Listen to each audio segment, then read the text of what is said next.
Hello, today we're going to be talking about prompt hierarchy. There are 7 levels of prompt hierarchy, so we're going to be going over all of them, and we're going to be using an example to demonstrate them as well.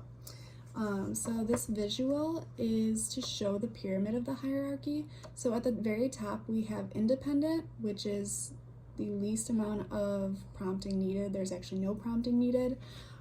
After that we have visual, then verbal, then gestural, and then modeling, partial physical, and then the very last is full physical.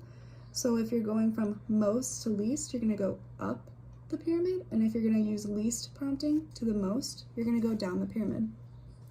Prompt hierarchy is used to teach students different learning skills or tasks, and the goal is to use the least amount of prompting. However, in most cases that not everyone learns the same way, and some kids need help learning things in a different way than another student might. So for these definitions and examples, we're going to be using these 2 cards, and the SD is going to be match the card, and the correct one is this one. So we're going to go through the prompts, give a definition and an example of that prompt with these 2 cards. So the first one is independent. That is when your client is able to complete the task without any help at all, or gestures, anything verbal. You just give them the prompt and they can complete it. So this example would be match the card, and then your client would match on there. Next we have visual. A visual prompt is when a picture or a cue card is used to signal to the student what the correct answer is or what you're looking for them to do. So an example with these cards would be match this card, and you can use a arrow or a visual to point to the correct answer, which would be that. And this is the visual being used. It's a picture of an arrow. All right. The next one we have is a verbal prompt. So a verbal prompt is telling your client what exactly you want them to do. With this one, an example would be match the red card to the red card. The client would match to the correct color. If you weren't using a verbal thing, you would just say like match the card, and you would hope that they could match it to the correct color. But with the verbal prompt, you want to give them what card is the correct one you're looking for. The next one we have is gestural. A gestural prompt is indicating with a physical gesture what the correct answer is or what you are looking for your client to complete. So with this one, you would say, match the card. The person would point to the correct card, and your client would match to the correct card. Sometimes if they're going for the wrong answer and they could kind of teeter to the right one, you can kind of like point this way if they need that kind of extra help. But that is a gestural, using pointing figures or waving. It depends on what your SD is. The next one is modeling.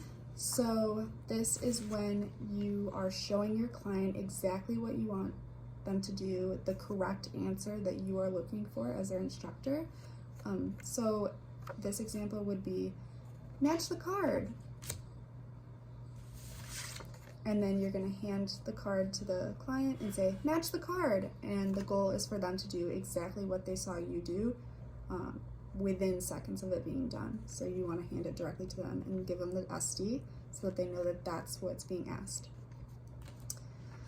Then we have partial physical. So this is when you are using minimal physical contact to guide your client to the correct answer. This can be, kind of moving their elbow if you're moving the cue card. It can be like touching them a little bit to like get it to the right side. It's really just light. You don't want to like pushing their wrist or whatever. So an example of this would be match the card, and you're kind of just gesturing their hand, but you're physically touching them to the correct answer. The last one is the most invasive. It's called full physical. It's just slightly different from partial physical because you are hand on hand, showing them exactly how to complete the task with your help. So an example of this would be match the card. And you would be fully holding their hand so they cannot get the wrong answer. It's always going to be the right answer. If you're doing therapy, you usually don't want to physically have to prompt someone to do something, just because they can become dependent on prompts. So ultimately the goal is to get them to be completely independent, be able to complete tasks without having that prompt. But as I said before, not every student is the same, and some people do need assistance. So another important key is fading out those prompts, and fading is when you kind of are using those prompts that you're using to get the right answer, and then slowly taking those back to see if that client can complete those without the prompts. That's what learning is for, and that's what the ultimate goal is as the teacher.